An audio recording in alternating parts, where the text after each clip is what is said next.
ഗതാഗത മന്ത്രി കെ.ബി. ഗണേഷ് കുമാറിന്റെ നിർദ്ദേശപ്രകാരം അടുത്തിടെ ക്യാമറ ഘടിപ്പിച്ച ബസ്സുകളിലൊന്നാണ് വിവാദത്തിലകപ്പെട്ടത്. ബസ്സിനുള്ളിലും മുന്നിലും പിന്നിലും ക്യാമറയുണ്ട്. ആരാണ് കുഴപ്പക്കാർ? ബസ്സിലെ യാത്രക്കാരെ ഇറക്കിവിട്ടതാര്?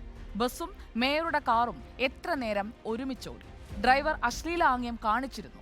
ഈ കാര്യങ്ങളിലൊക്കെ വ്യക്തത വരുത്താനാകുമായിരുന്ന ദൃശ്യങ്ങളാണ് ലഭിക്കാതിരുന്നത്.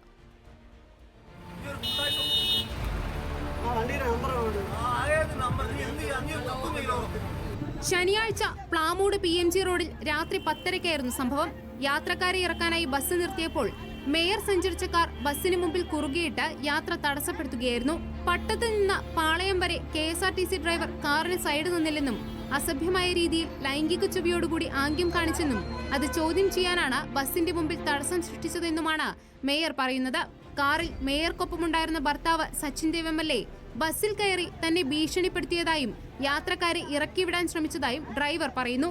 മാത്രമല്ല, ബസിന്റെ ഇടതുവശത്തുകൂടെ നിയമവിരുദ്ധമായ രീതിയിലാണ് മേയർ ഓവർടേക്കിംഗിന് ശ്രമിച്ചത്.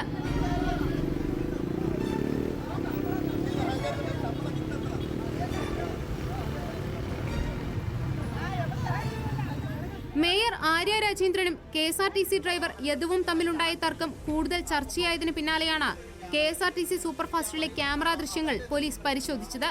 ബസ്സിലെ ഡിജിറ്റൽ വീഡിയോ റെക്കോർഡിംഗിൽ നിന്നുള്ള ദൃശ്യങ്ങൾ ശേഖരിക്കാൻ അനുമതി തേടി കഴിഞ്ഞ ദിവസമാണ് കന്റോൺമെന്റ് പോലീസ് തമ്പാനൂർ യൂണിറ്റ് ഓഫീസർക്ക് കത്ത് നൽകിയത്. അടുത്തിടെയാണ് KSRTCയിൽ ക്യാമറകൾ ഘടിപ്പിച്ചത്. ഡ്രൈവർ ക്യാബിനിൽ നിന്ന് മുന്നിലേക്കും യാത്രക്കാരുടെ ഭാഗത്തേക്കും ബസ്സിന് പിന്നിലുമായി 3 ക്യാമറകളുണ്ട്. ബസ്സും മേയറുടെ കാറും തമ്മിൽ മത്സരിച്ചോടിയെന്ന് പറയപ്പെടുന്ന പട്ടം മുതൽ പാളയം വരെയുള്ള ദൃശ്യങ്ങളാണ് പ്രധാനമായും പരിശോധിച്ചത്. ഓവർടേക്ക് ചെയ്യാൻ അനുവദിക്കാത്തതിൽ പ്രതിഷേധിച്ച് ബസ് കടത്തിവിടാൻ അനുവദിക്കാതെ കാർ മുന്നിൽ ഓടിച്ചിരുന്നതായി ബസ് ഡ്രൈവർ യദു ആരോപിച്ചിരുന്നു. ഇക്കാര്യത്തിലെ തെളിവ് ബസ്സിലെ ക്യാമറയിൽ നിന്ന് ലഭ്യമാകും. വഴിയരികിലെ നിരീക്ഷണ ക്യാമറകളിലെ ദൃശ്യങ്ങളും നിർണായകമാകും.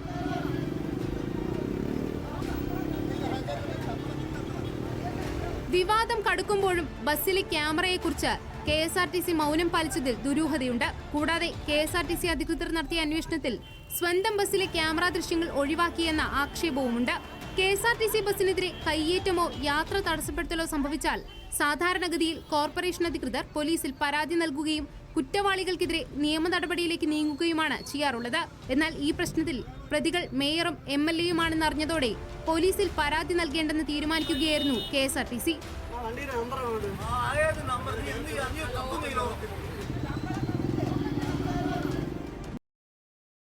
പരാതിയിൽ മേയർക്കെതിരെ കേസെടുക്കാൻ പോലീസും ഇതുവരെ തയ്യാറായിട്ടില്ല. ആധുനിക നിരീക്ഷണ ക്യാമറകളിൽ ദൃശ്യത്തിനൊപ്പം ശബ്ദം റെക്കോർഡ് ചെയ്യാനുള്ള സംവിധാനവുമുണ്ട്.